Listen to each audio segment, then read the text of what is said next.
જીવનની validity fix છે. હા, આપણે જે શ્વાસ લઈએ છીએ એનું રિચાર્જ ભગવાને કર્યું છે. એનો સમય મર્યાદિત છે. હા, ખાલી તારીખ જણાવી નથી.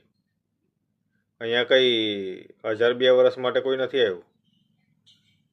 બરાબર? એટલે જીવનની માયાજાળમાં એટલા ન ફસાઈ જવાનું કે જીવવાનું અઘરું લાગે. હા, સંઘર્ષ તો છેલ્લા શ્વાસ સુધી રહેવાનો છે, એ સ્વીકારી લેવાનો.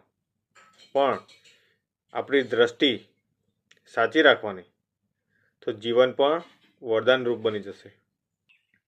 સ્વીકારી લેવાનું જીવનને, અને સ્વીકારી લેવાનું સંઘર્ષને, અને જે સમય મળ્યો છે એમાં આનંદ શોધો. જીવનને વરદાન માનો, સજા નહીં. ઠીક છે?